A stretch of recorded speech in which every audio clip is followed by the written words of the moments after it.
something weird. Alors, on va expliquer le phénomène un peu sérieusement, parce qu'il faut quand même poser des bases. C'est que, à partir de mai 68, la France a été pensée par les juifs sionistes pour dégrader le résiduel issu de l'après-guerre. La France est victime d'une démolition contrôlée, de manière plus marquée depuis la Révolution française, et on voit que des puissances extérieures ont fomenté la Révolution française pour dégrader la monarchie catholique au profit, si vous voulez, du modèle économique anglais. Et que sous 14-18, 39-45, on est passé du modèle libéral anglais au modèle néolibéral américain. Et que, évidemment, donc Pétain induit De Gaulle induit mai 68, et Sarkozy, Hollande, et ainsi que leurs produits dérivés, Macron.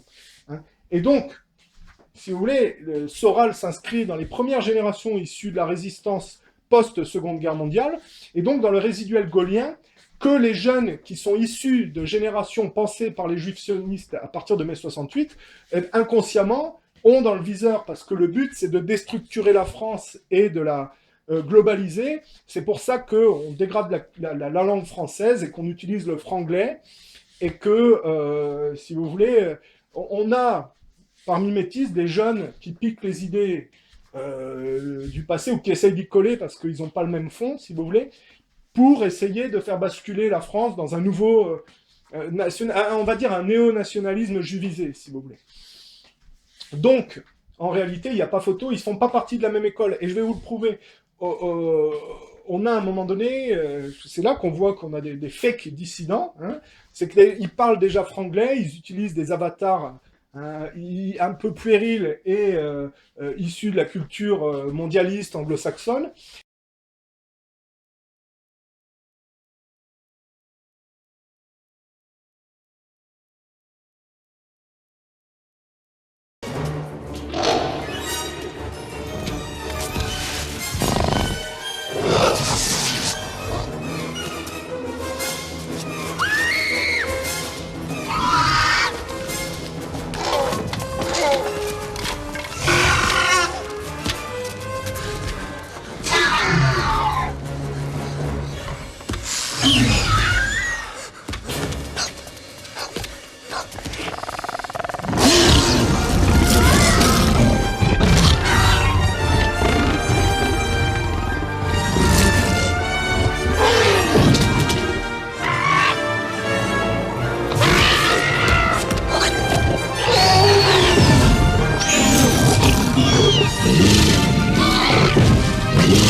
Attentivement la question, j'ai décidé de ne pas avaliser votre parc. Moi aussi.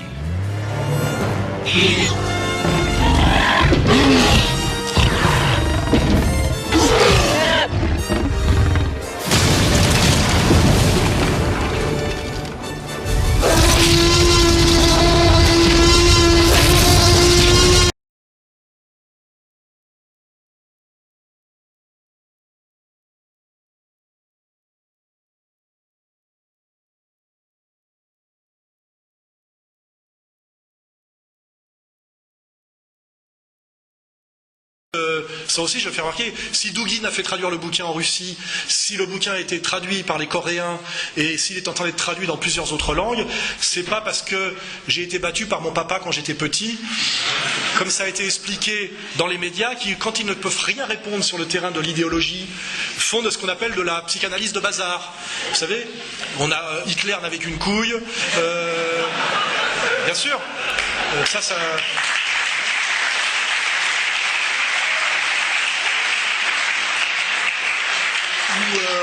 je sais pas qui a été humilié par un petit enfant noir à l'école ou je sais pas quoi, et moi ils ont même recouru à ma sœur pour ça. Vous imaginez le niveau quand même de dégueulasserie de ces gens-là, de saloperie de ces gens-là. Allez voir ma pauvre sœur qui a du mal à travailler parce qu'elle porte mon nom dans un domaine qui est quand même très très communautarisé. Je vais pas vous faire un dessin qui s'appelle le show business. Et à un moment donné, aller la voir en disant si tu veux continuer à bosser, il faut que tu craches sur ton pauvre frère. Comme on avait demandé à Marine Le Pen, si elle voulait revenir dans le circuit, de cracher sur son père. Vous voyez, ces exigences de soumission et d'allégeance, où régulièrement j'entends dire tu n'as pas dit pardon. Et on dit à Dieudonné, pareil, il n'a aucun remords. Mais demander pardon à qui et pourquoi? Quand on prend Alain Soral et qu'on écoute son discours, et lui, il en a pris plein la gueule. Et donc, à un moment donné, il explique à son public pourquoi je m'excuserai, bande d'enculés. Mais quand il dit bande d'enculés, il parle des gens du système qu'il combat et qui essayent de dissoudre la France dans leur superficialité maladive. Pour m'être fait ratonner 5 fois, pour qu'on m'ait empêché de travailler, pour qu'on ait menacé ma femme de viol et de la tondre, je demanderais pardon, pourquoi bande d'enculés, vous voyez? Quand vous écoutez Papacito, on voit qu'ils n'ont pas pris le fond d'Alain Soral, ils ont pris que la forme. Enculé, va. Et n'oubliez pas, les gars, montez une équipe. Enculé, va. C'est-à-dire l'agressivité combative. Mais c'est pour la décliner dans le modèle juivisé. C'est-à-dire qu'ils sont de l'autre camp. C'est-à-dire que Papacito, il dit bande d'enculés, mais il parle pas des gens que critique Soral, il parle des gens qui regardent ses vidéos. Ce qui veut dire que les enculés d'Alain Soral sont ceux qui regardent les vidéos de Papacito en réalité. Et que donc, pour Soral, Papacito est un enculé. Voilà, donc il est de l'autre côté, si vous voulez. Hein, je suis pas vulgaire, hein, je fais le raisonnement pour expliquer qu'il y a une vraie dissidence avec Alain Soral, enfin une vraie dissidence, c'est relatif, il est issu de la résistance française, et il s'appuie sur les idées des fascistes et des nazis que la résistance française a participé à dégrader, et comme ils ont été du côté des judo-protestants, puisque De Gaulle va se planquer à Londres, évidemment, il n'est pas question que les judo-protestants, après la Seconde Guerre mondiale, les laissent mettre en place leur propre modèle. C'est pour ça que De Gaulle se fait doubler par mai 68, et que Soral se confronte, qui est de 58, et qui est les premières générations, donc issues de la résistance post-Seconde Guerre mondiale, se confronte aux jeunes dont les parents sont issus de la pensée juive mai 68 tarde, ou qui s'y sont accolés, si vous voulez. Vous voyez, comme tout est logique. Hein, et donc, il y a une fake dissidence, et puis, il y a une plus vraie dissidence qu'incarne Alain Soral, si vous voulez. Voilà, là, comme ça, c'est clair, vous pouvez pas vous tromper. D'ailleurs, on peut même rigoler un peu, hein, Papacito, tous ces raptors dissidents, tous ces gens-là disent Alain Soral, il est vieux, il est baboucholâtre. Ben, on peut prendre Papacito au mot. En parlant de respect, au lieu de foutre des putains de chaussons de cuck, mets-toi des grosses babouches en serpent, tu comprends ce que je veux dire? Là, il y a un gros Marocain, il allait éclater 2 serpents pour me les faire, tu comprends ce que je veux dire? Le mec est sorti, comme ça, il a mis un peu de beurre devant un trou, le serpent, il est sorti, il a mis une énorme calotte dans la nuque, et après, il m'a fait des babouches. Est-ce que c'est pas du gros storytelling? Quand tu mets tes pieds dans un animal mort, est-ce que tu te respectes pas 1000 fois plus que quand tu mets tes pieds dans une merde en plastique de chez Aldi? Commencez par changer vos chaussons si vous voulez vous faire respecter. Parce que lui, non seulement de tuer des serpents pour combler son manque de virilité, eh ben, il incarne la baboucholâtrie par la mode vestimentaire, si vous voulez. Alors là, on ne peut pas vraiment se planter, si vous voulez, quand on observe ça. Ce qui va me permettre de décliner quelque chose que j'ai déjà abordé dans une autre vidéo, c'est qu'il y a, ces générations mondialistes, un problème de perception du monde réel, et de prendre des animaux pour, si vous voulez, un objet de consommation basique. C'est le phénomène des unboxings. Hein. On voit des gens qui unboxent leurs serpents, qui ont des requins chez eux. Let's see what we ended up with.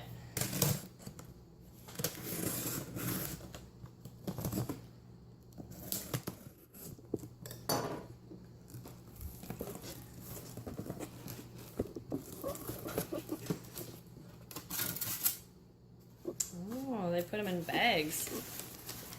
Okay, this feels like the adult, so I'm going to take out the neonates first.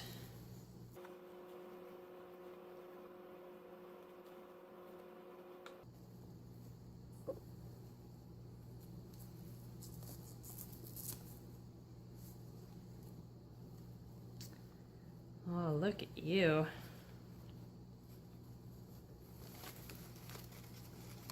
Oh, you're so tiny. Trying to hang on to the paper. Wow. He's a little chilly. I don't see any heat mats, which kind of bums me out, but maybe they're at the bottom. We've got one little Biak green tree python here. You are so striking.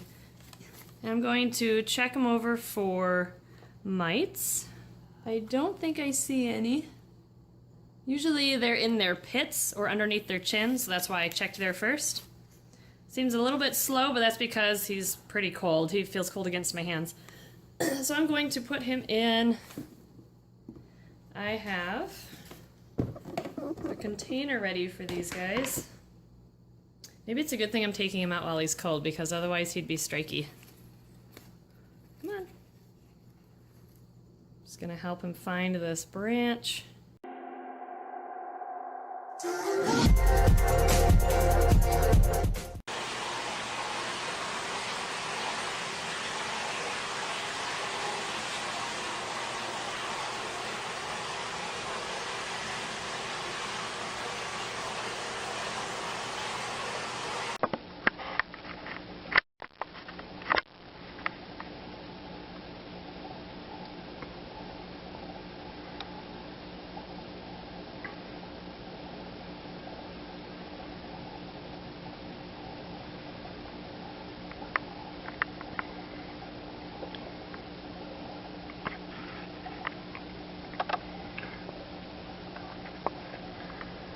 C'est-à-dire que ces gens-là sont superficiels, hein, maladivement enfermés dans une superficialité de fond, et ils ne se complaisent que dans le culte de la forme, mais qui n'est pas fait pour les aider à s'en sortir, qui ne fait qu'alimenter leur superficialité. C'est pour ça que Papacito pimpe, hein, Kiki le lapin. Je veux dire, quand on prend un peu de distance pour ça, on voit ces jeunes-là, ils manquent pas d'air quand même, parce que le raptor dissident, Kiki le lapin...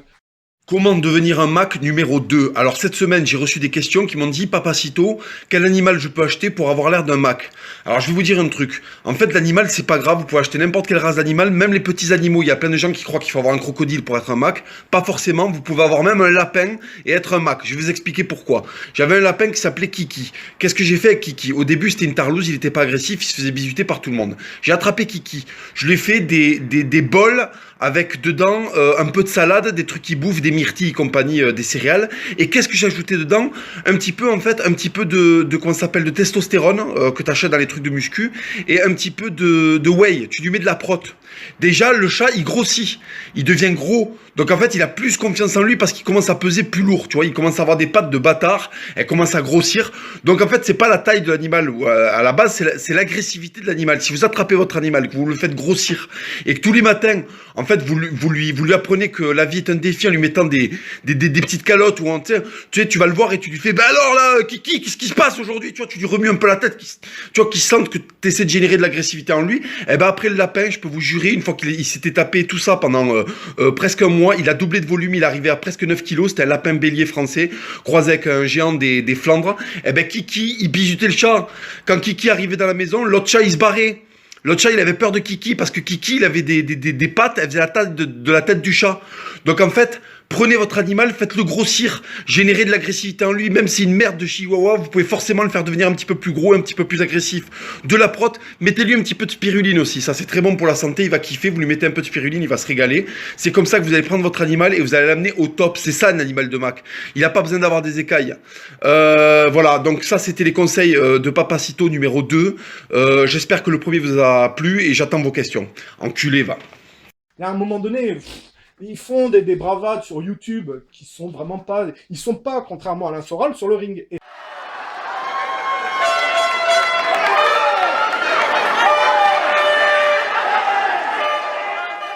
c'est là que c'est assez particulier, si vous voulez. C'est que, d'après Alain Soral, tous ces jeunes-là sont, si vous voulez, un peu des satellites de ring, hein, de 15 ans.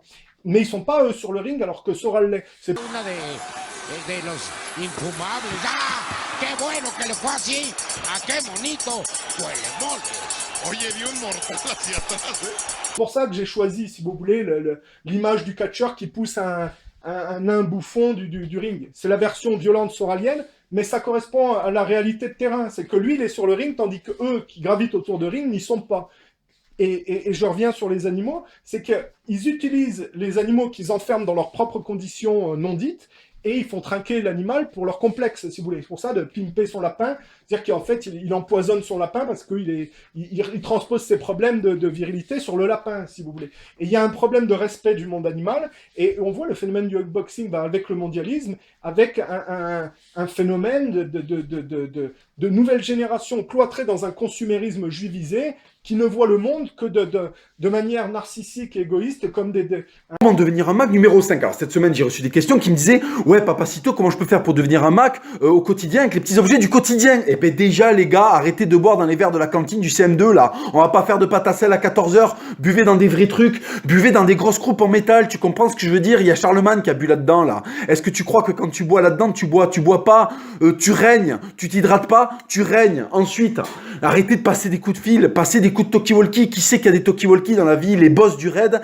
Et Saddam Hussein, quand il veut commander un plateau de charcuterie, qu'il a la flemme de monter les escaliers, ne passe pas des coups de fil, passe des coups de talkie, c'est déter un talkie. Ensuite, quand tu vas au cinéma, ne mets pas tes espèces de lunettes là, 3D de tarlouse sur la gueule. Mets un truc qui fait que le film va te respecter. Va t'asseoir dans le cinéma avec des lunettes fumées. Regarde qui c'est qui met des lunettes comme ça. C'est Ceausescu et Patrick Dill, c'est les lunettes de l'horreur. Il y a Charles Bronson aussi qui les met. Il faut que le film, quand il te regarde, il a l'impression que tu es là pour le fumer. Tu comprends ce que je veux dire? Ensuite, ne coupe coupez pas la dinde du dimanche avec ce genre de merde. La dinde va jamais vous respecter si vous ramenez avec un couteau comme ça. Coupez la dinde avec un truc comme ça, là. Tu comprends ce que je veux dire? C'est pas un repas, c'est une croisade. Il faut que la dinde, elle comprenne que t'es pas là pour rigoler, t'es en croisade contre le putain de véganisme. Il faut qu'elle te respecte, la dinde. En parlant de respect, au lieu de foutre des putains de chaussons de cuck, mets-toi des grosses babouches en serpent, tu comprends ce que je veux dire? Là, il y a un gros Marocain, il allait éclater 2 serpents pour me les faire, tu comprends ce que je veux dire? Le mec est sorti, comme ça, il a mis un peu de beurre devant un trou. Le serpent, il est sorti, il a mis une énorme calotte dans la nuque et après, il m'a fait des babouches. Est-ce que c'est pas du gros storytelling? Quand tu mets tes pieds dans un animal mort, est-ce que tu te respectes pas 1000 fois plus que quand tu mets tes pieds dans une merde en plastique de chez Aldi? Commencez par changer vos chaussons si vous voulez vous faire respecter. Ensuite, arrêtez de bouffer des pommes. Quand un mec mange une pomme, t'as envie de lui mettre une calotte dans la nuque. Mangez des oignons. Est-ce que tu crois qu'il y a un mec qui va venir t'emmerder s'il te voit croquer dans un oignon? Qu'est-ce qui croque dans les oignons? Personne. Donc si toi tu croques dans un oignon, ça veut dire que t'as pas de limite, t'as plus de standard, parce que quand t'as croqué dans un oignon, tu peux parler à personne. Donc a priori t'es un mec qui parle pas, et si tu parles pas, t'es dangereux, tu comprends ce que je veux dire? Ensuite, arrêtez de jouer à la marelle, jouer à des trucs sains et éducatifs qui prennent des valeurs sûres. Jouez à Turok, je vous l'ai assez dit, j'en ai marre de me répéter, bordel. Et n'oubliez pas les gars, montez une équipe. Enculé, va. Je me demande, quand ces jeunes ne peuvent pas consommer, s'ils ne deviennent pas hystériques, si vous voulez. Ce qui explique un peu que quand Trump a été élu, il y a un jeune venu d'Angleterre qui a essayé de l'assassiner parce qu'il avait senti intuitivement que la fête était finie jusqu'à un certain point, si vous voulez. Parce que, bon, Trump n'est pas non plus le sauveur. Hein. On est bien d'accord que ça reste un anglo-saxon pris dans une superficialité, mais un peu moins dévirilisé que ce qu'incarne le gauchisme extrémiste de Clinton et puis de comment elle s'appelle, la Theresa May, hein, si vous voulez. Il y a, on va dire, encore un conflit entre extrême droite israélienne et extrême gauche israélienne par la médiation du protestantisme un peu au-dessus, si vous voulez, que Trump incarne. Hein. Bon, bah, bref, on va pas rentrer dans ces détails-là, on pourra décliner peut-être un jour prochain, mais voilà, on va dire que les protestants sont un peu moins superficiels que les juifs, mais ils sont très juivisés, donc ils ont une mentalité plus en adéquation pour Trump avec l'extrême droite israélienne, et pour Clinton et Obama, c'était plus l'extrême gauche. Et donc, quand Trump a été élu, il y a les jeunes anglo-saxons proches du gauchisme mondialiste, c'est-à-dire de l'extrême gauche juivisée dans le fond, qui ont tapé leur crise parce qu'ils pouvaient plus complaire autant dans leur superficialité, leur culte de la technologie, que si ça avait été Clinton qui avait été élu, si vous voulez.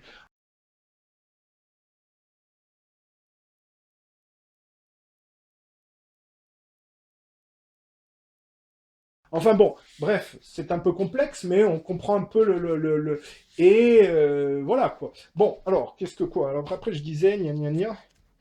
Oui, alors donc, je parlais de ces générations mondialistes juivisées, qui finalement prenaient les animaux comme on prend une paire de chaussures, si vous voulez. Et ce qui est curieux, c'est qu'en bout de tableau, ils sont agglomérés autour d'un type qui, selon un Kerzan, qui, selon Soral, sodomise son chien. Donc c'est pour ça que je pose la question, est-ce que le gauchisme, finalement, n'est pas condamné à de la zoophilie, si vous voulez, en bout de tableau? Bon, parce que c'est un rapport d'enfermement qui, par la symbolique de l'animal bloqué dans son hystérie à son niveau de rapport au monde, les gauchistes médient aux animaux, si vous voulez, leur rapport d'enfermement hystérique. C'est pour ça que, par exemple, si on veut faire une analyse complète, on dira que comment il s'appelait, un peu leur précurseur, là, d'un racaille un peu de banlieue qui correspondait à l'hystérie violente des bobos, hein, qui étaient eux plus sur le niveau intellectuel. Comment il s'appelait, là, Joe Star, hein. Lui, il avait enfermé un singe et il lui mettait des pains, si vous voulez. Alors...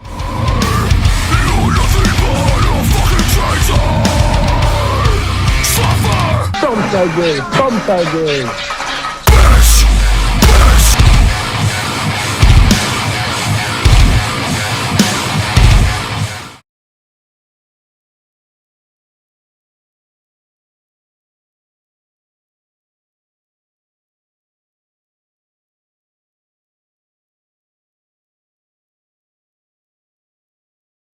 Alors la symbolique du singe, hein, c'est comme chez les Anglais, les Américains, un monkey on my back, ça veut dire le type qui reste derrière ton dos à essayer de tirer profit de la situation. Comme un peu les singes, ils essayent de tirer de la bouffe. On a un peu le niveau racaille, un peu voyoucrate des banlieues avec le singe, qui n'est que la médiation de leur enfermement hystérique, et donc ils font payer au singe, en l'enfermant dans une cage et en lui mettant des pains, leur propre rapport de confinement, si vous voulez. Ben, on a, avec Papacito, et puis le fait qu'il pimpe ses lapins, ou qu'il tue des serpents, ou qu'il fait tuer des serpents, pour mettre des babouches, si vous voulez, hein, tout en traitant Soral d'être un baboucholâtre.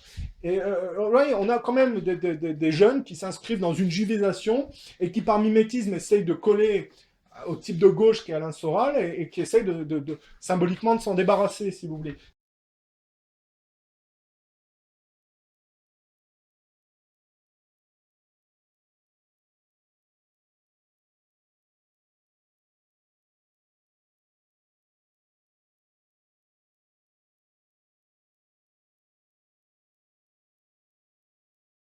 Mais enfin bon, il y en a un qui a une tête de raptor style Pokémon, et l'autre qui est pas crédible, quoi. À un moment donné, quand il traite ses youtubeurs d'enculés, il prend le style agressif de Soral, mais d'inverse, si vous voulez. Donc ils sont dans le culte de la forme, ils piquent les idées d'Alain Soral sans avoir le fond, et ils se complaisent dans le culte de la forme. Alors j'ai quelques conseils à donner aux jeunes.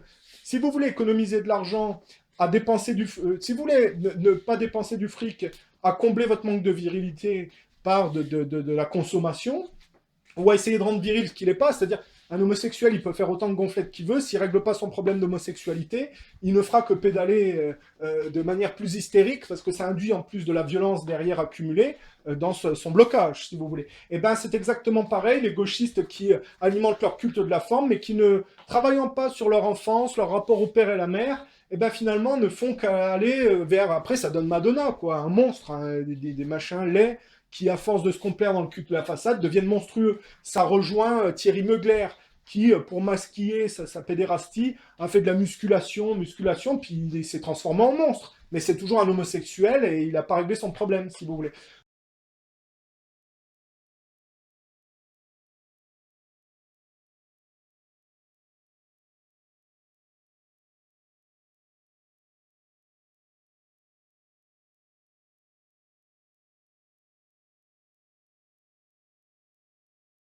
Donc on voit bien là le gauchisme qui devient monstrueux, qui devient, si vous voulez, ça rabaisse à la symbolique de l'animal.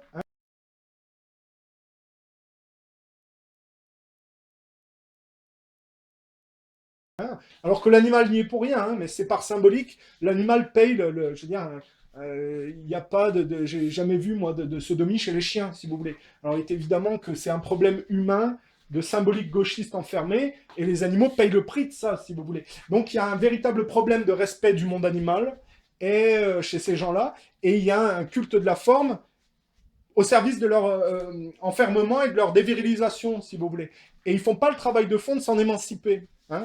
Et moi je dis aux jeunes, si vous voulez faire des économies, travaillez à vous émanciper de vos blocages, ça vous évitera de gaspiller les ressources de la planète ou de faire payer les animaux pour vous complaire dans un état de soumission consumériste qui, de toute façon, aboutit à de la violence et à de la dégradation interne. Hein. C'est ce qui aboutit à aller faire les poches à des régimes résiduels comme la Libye, en prétendant être victime du terroriste, alors qu'on a financé les terroristes pour se débarrasser de Kadhafi et piquer les ressources naturelles, pour alimenter ce culte de la façade. Donc ça induit de se déviriliser, de devenir aliéné dans le temps. Hein. PMA, GPA, procréation assistée, et voilà, hein, le culte de l'homosexualité, le féminisme hystérique qui est un enfermement dans le système en prétendant être le progrès et représenter l'émancipation de la femme, c'est complètement inversé tout ça. Et donc ça a tout à fait sa place dans la rubrique Something Weird. Et donc ce qui paraissait drôle au départ, l'est pas forcément, hein, on est bien d'accord. Je regarde ma fiche parce que peut-être oublié un truc là-dedans.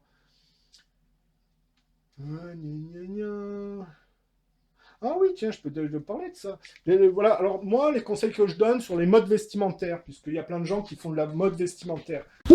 Premier jour des soldes, Méné, et qui dit solde dit bon plan, et bon plan sneakers direction le Factory, mon gars. Ok, pour tous ceux qui savent pas, les Factory, c'est des magasins qui appartiennent à des marques. Dedans, tu peux retrouver des putains de petits prix, mon gars. Eh, des Factory, Mané, il y en a pour tout, il y en a pour du luxe, du moins luxe, du trop luxe. Pour nous aujourd'hui, c'est Nike, Adidas et North Face, Mané.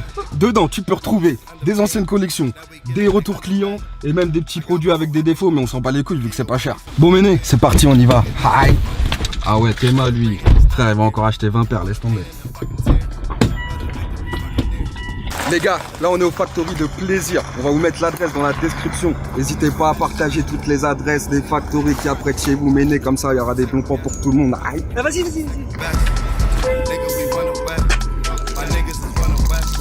On va sûrement nous prendre la tête parce qu'on va filmer à l'intérieur.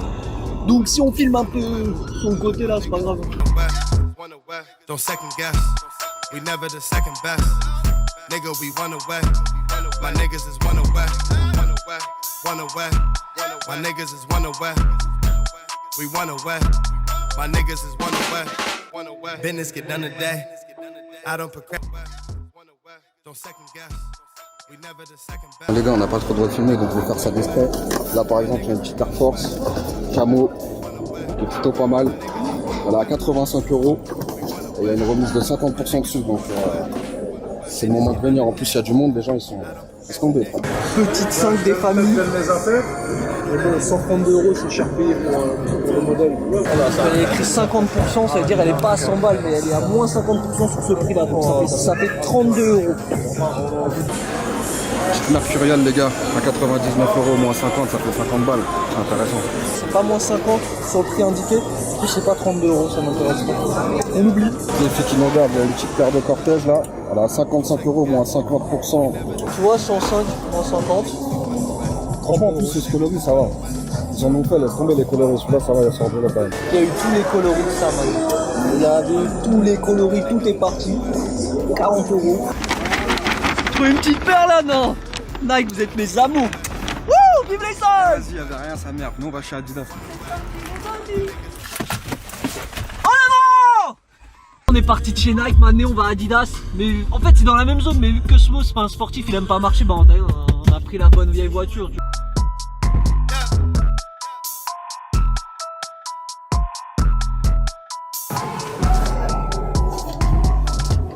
Néné, c'est des petites paires d'équipements, je crois que c'est les seuls trucs qui sont bien ici. Les noirs, elles sont pas mal, hein. Tu vois, 50%. Au final, ça vous fait des paires à 50 balles.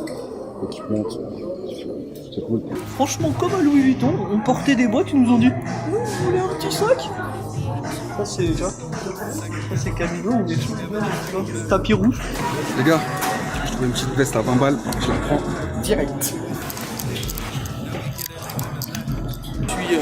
Je suis dubitatif. Je suis perdu. J'essaye de peser le pour et le contre, mais vu que je suis faible, je vais les acheter. Mais pour vous montrer les deux plans qu'on peut trouver, c'est deux vestes Human Race Farrell. Celle-là, au lieu de 79, elle est à 55. Et celle-là, bon, hein, c'est pour les gros budgets, mais les gens ils achètent des t-shirts suprêmes à 800, vous pouvez bien acheter une veste à 314. Tu vois ce que je veux dire? Ce genre de bon plan, un facto méné. Peut-être me laisser tenter. Paiement réalisé avec succès. Ma carte, elle a dit. Du coup, monsieur qui fait, c'est les seuls. Je t'ai ramené la même veste, celle-ci, t'inquiète. Bon, après Adidas, c'est The North Face. On va voir ce qu'il y a là-bas, j'espère qu'il y a du lourd parce que Adidas et Nike, c'était vite fait. Hein, Mike? Dis l'homme qui a acheté. Paiement réalisé avec succès. Je vais dire à Mano que la paire, c'est Camille qui a acheté. Parce que là, en avant. On est à deux shops, deux articles. Et j'espère là je vais en avoir un petit peu plus parce que j'ai les poches pleines.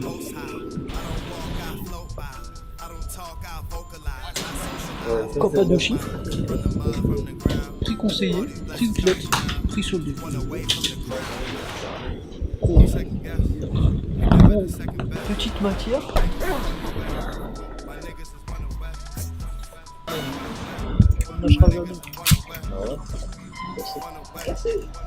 Eh Mike, il a encore acheté un truc, les frères, laisse tomber. 3 magasins, 3 articles. C'est une bonne journée. J'ai pris une petite veste. C'est bon les gars, c'est normal, hein. Pas besoin d'essayer. Columbia. Bon, les gars, on a été faire un petit tour à Columbia vu que c'était sur notre route. J'ai pris un petit pull, 13 balles. Ça va, c'est cool. Ok Méné, on est revenu de notre petite séance shopping avec Cosmo Mané. On a fait 2 heures de shopping, 6 articles pour 200 €. 2 paires de chaussures, une veste North Face, 2 vestes Adidas et un pull Columbia Mané. On va vous mettre toutes les adresses en commentaire et ce qui est cool c'est que vous aussi, dès que vous connaissez des factories dans toute la France, mettez les adresses comme ça, tous les manés de France vont pouvoir aller faire leur petit shopping. Et tous ceux qui veulent pas aller sky et le cul dehors, on va vous faire une petite vidéo avec les promos d'internet, mais né. Don't second guess. We never the second best. Nigga, we run away. My niggas is one away. We was just underpaid. Now we get it like underlay. I got my own ethicas. Get your wifey some underwear. Nigga, these is the wonder years. I'm Durant in this thunder year. All the pain and the fucking tears. But the victory's fucking near. The weather is fucking nice. I'm on the way for life. The only one better is Christ. The only one better is Christ. Don't second guess. We never the second best. Nigga, we wanna wet. My niggas is wanna wet. Wanna wet. My niggas is wanna wet. Wanna wet. My niggas is wanna wet. De porter des marques aujourd'hui, c'est le symbole de ce néolibéralisme qui se complaît dans le culte de la façade et qui est dégradant pour la planète et qui est imposteur intellectuellement, si vous voulez. Donc, j'ai toujours, moi, du scrupule à acheter des choses de marque. J'ai un peu honte parce que je me dis, bon, ou c'est des marques pas très viriles, ou c'est... Vous avez remarqué quand même que dans les années 90, il y avait quand même des vêtements un peu amples, hein,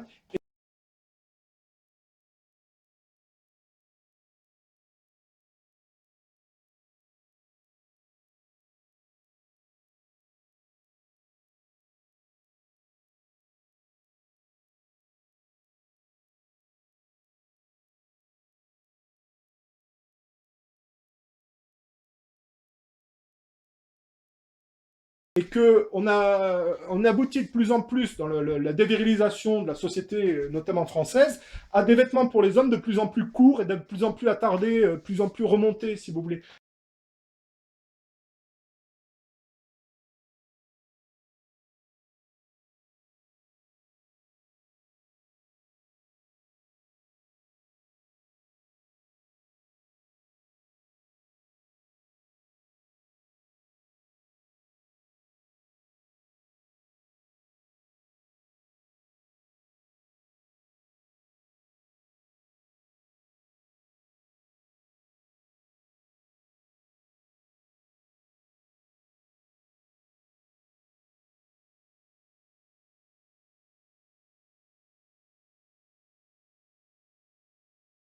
Hein, c'est-à-dire qu'on a des pantalons et ça remonte le plus et c'est moulant, si vous voulez, avec des chaussures qui font un peu, c'est en train de devenir tapétocrate, si vous voulez. Et moi, je suis resté un peu quand même dans les années 90 au niveau de la mode vestimentaire, c'est-à-dire vêtements amples, pas de marque identifiable, couleur assez unie, si vous voulez. Moi, je peux vous montrer, j'ai des pulls, ils sont bleus, il n'y a pas de marque. Ça me coûte 10 €, si vous voulez. Les seuls trucs de marque que j'achète, c'est quand c'est bradé et que c'est vraiment pas cher. Il y a des claquettes à 10 €, bon bah voilà, c'est les mêmes prix que les autres claquettes, alors autant avoir un truc un peu de qualité, mais il faut avoir un peu du goût, les trucs un peu gogol, avec des cochons ou Homer Simpson, voilà quoi, c'est pour les monsieur prout-prout un peu coincés dans une adolescence pas surmontée, si vous voulez. Hein. Bon, voilà quoi. Avec un pain dans le slip aussi. Bon, bah, mais ce que je veux dire, non, il faut avoir un peu des vêtements sobres, pas d'identification de marque, si c'est possible, pas cher, et qui soient plutôt neutres. Hein, voilà, il y a toujours une arrogance de la marque, avec la voyoucratie qui va derrière, et puis la violence intellectuelle juivisée, qui est dévirilisée tout en prétendant le contraire, si vous voulez. Et donc, moi, je propose, hein, si les gens veulent avoir un peu l'air moins idiot, de pas prendre de trucs où on voit la marque, et que ce soit plutôt, en général, bon, les gens font ce qu'ils veulent, hein. Moi, je m'habille comme ça, et j'ai des t-shirts, c'est uni, quoi, il n'y a pas de, voilà, il n'y a pas de marque, c'est sobre. Voilà, c'est plutôt ample. Hein, je supporte pas, moi, les vêtements moulants, les trucs de plus en plus petits, ou les chaussures pointues, là, bah, là, c'est ridicule. Ça fait un peu tapette, quoi. Alors, moi, j'ai rien contre les homosexuels, si vous voulez, mais un type qui est pas homosexuel, il n'est pas censé ressembler à un homosexuel, quoi. Bon, voilà. Voilà. C'est mon point de vue. Et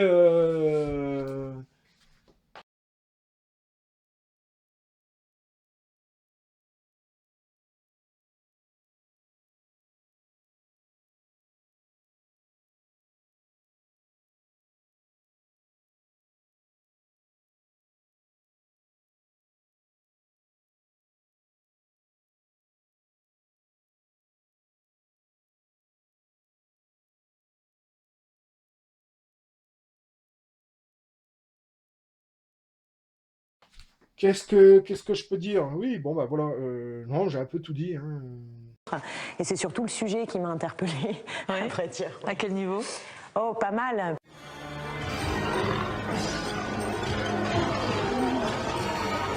They're eating her. And then they're going to eat me.